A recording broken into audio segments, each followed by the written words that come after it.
आज गुड्डू के स्कूल की छुट्टी थी। वह घर पर बहुत शैतानी कर रहा था। उसकी माँ एक टीवी सीरियल देख रही थी, लेकिन गुड्डू बार बार उनको परेशान कर रहा था। गुड्डू का दिमाग बहुत ही तेज था। वह हमेशा कुछ ना कुछ अलग ही किया करता था। आज वह अपनी माँ से सवाल कर कर के परेशान कर रहा था।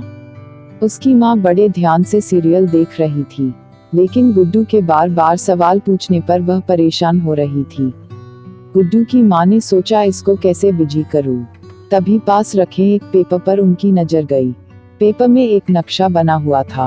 उन्होंने उस नक्शे को कई भागों में फाड़ दिया और गुड्डू को बुलाकर कहा, गुड्डू तुमको एक काम करना है अभी। गुड्डू बोला, हाँ माँ बताओ क्या काम करना है। उसकी माँ ने कहा, तुमको यह फटा हुआ नक्शा फिर से जोड़ना है।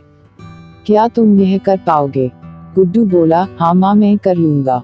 लेकिन उसकी माँ को पता था कि वह यह जोड़ नहीं पाएगा।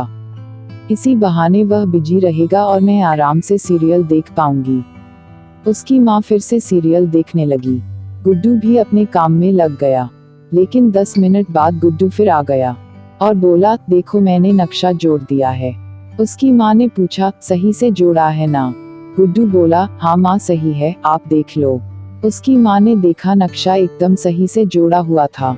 यह देखकर माँ बहुत हैरान हो गई और पूछा, बेटा आपने यह कैसे जोड़ा है?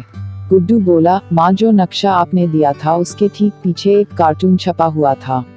मैंने उस कार्टून को देखकर जोड़ दिया। यह सुनकर उसकी माँ बहुत ही खुश हो गई।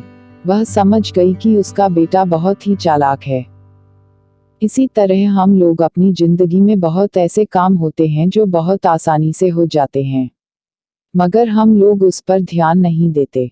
अगर काम दिमाग से किया जाए तो यह बहुत ही आसानी से हो जाता है।